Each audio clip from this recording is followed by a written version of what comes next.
This is the Robo 3D printer, the R1 Plus model, that is self-leveling.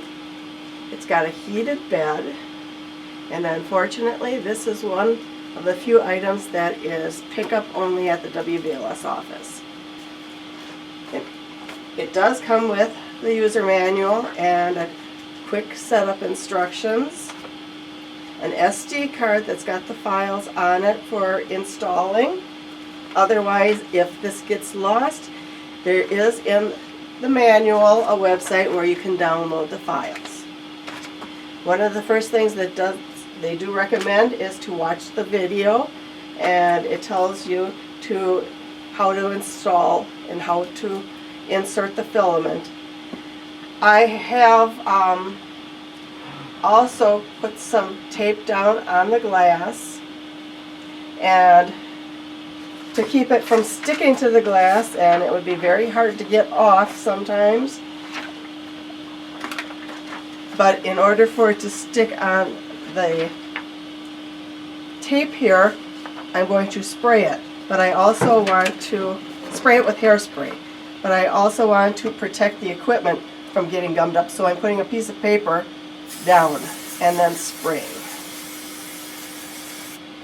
Make sure you get a good one. This one here, it is unscented, so it's a little bit easier on everybody in the area.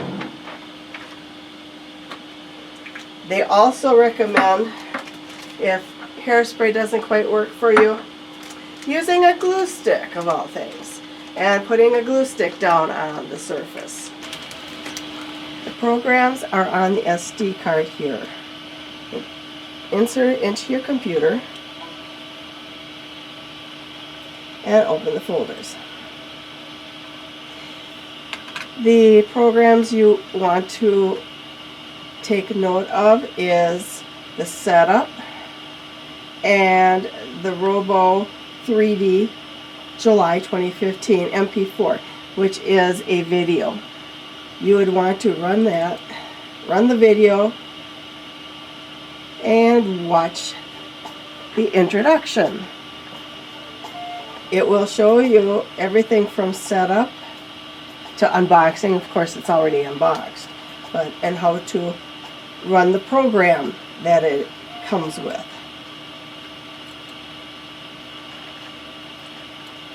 The program is already installed on the Dell Latitude, the Dell-2 that WVLS does circulate.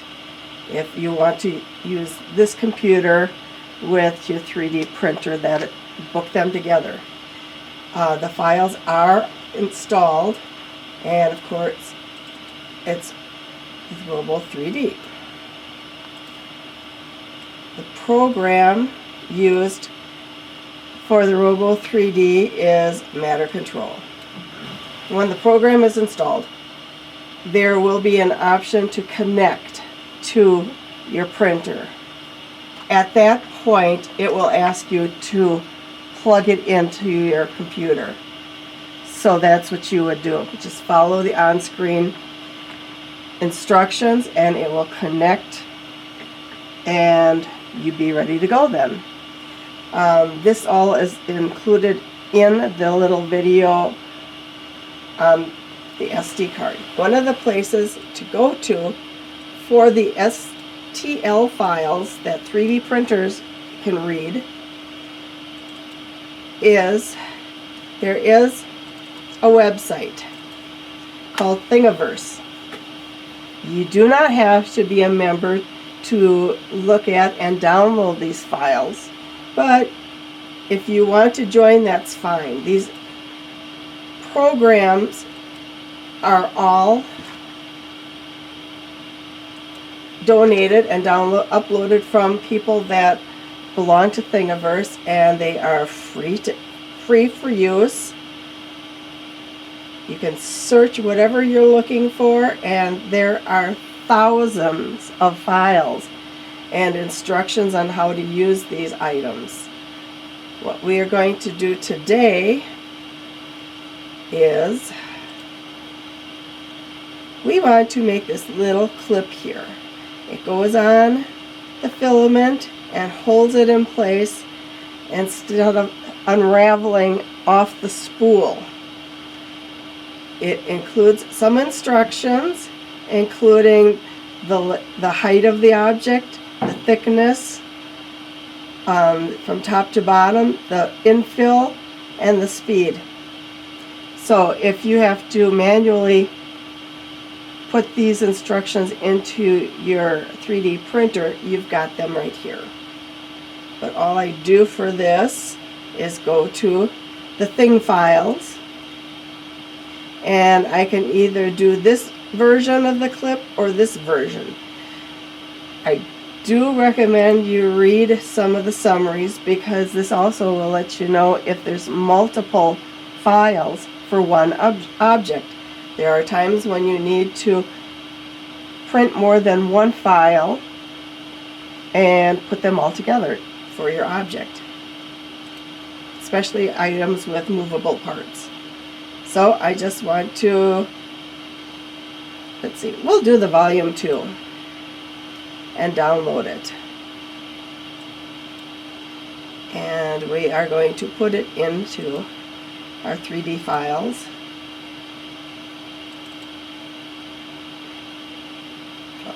STL 3D files into the filament clip and save it. It doesn't take long for some of these files. It's already downloaded. Not long at all. So now that we've got the file in my matter control program, we're going to add a file to create. And so of course you need to remember where you stick these things when you download it. And once you do download the files, for this computer, you can keep it in a separate folder itself in the STL 3D printer file folders if you don't mind anybody else using them, or just delete it when you're completed. Now we're going to open this up. And here it is. It's not that big, so it shouldn't take that long to make. Now there are a few settings that you will need to look into on here. One of them is the quality, and of course the material. Usually the materials is PLA or ABS. We are using the spool that came with, which is PLA. If you want to look through some of these other settings, go right ahead. The manual will tell you more about them. If you want to get more into creating and making your own objects, you would need to learn about some of these controls. One of the things in the under the controls is the temperature and the extruder temperature and the bed temperature. We need to preheat before we can run.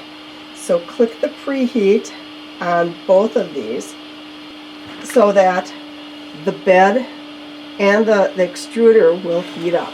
One of the tools in the case that comes with the 3D printer is this nifty little pincher.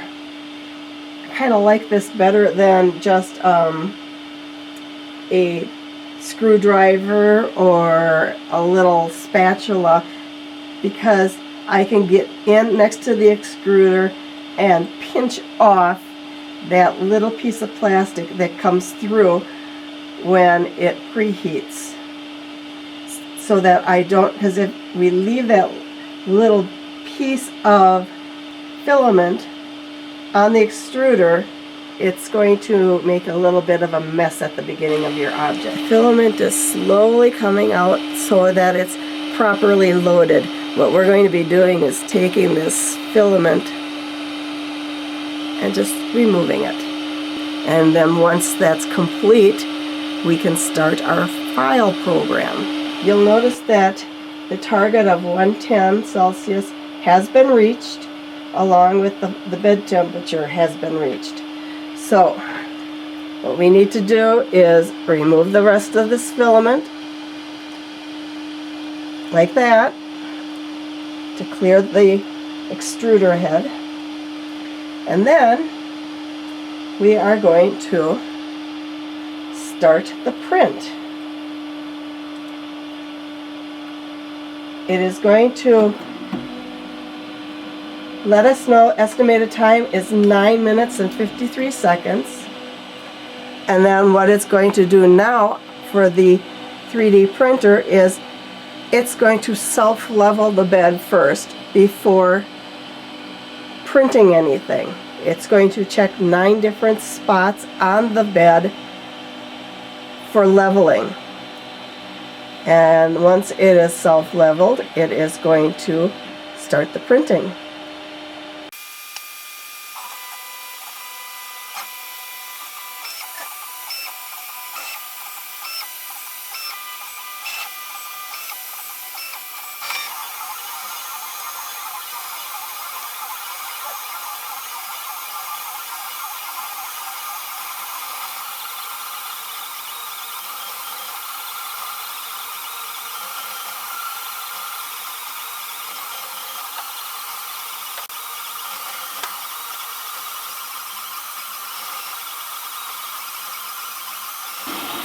The circle that goes around the object is called a skirt, and there is also an option to have a raft. A raft is just a little grid pattern that your object is printed on top of. What's nice about, I like the skirt because the skirt will let me know whether or not the object is printing properly and whether or not I have to cancel it. Cancel the program and readjust the surface. The grid is, once it's printed, it's hardened onto the bottom and you have to break it off. Depending upon the object, you may not want that bottom raft on there because you would need to take a metal file and file it down. One nice feature for this program is it not only gives you estimated time, but now it's also telling you how much time has gone past. So we know that there's basically about a minute left for our project to be finished.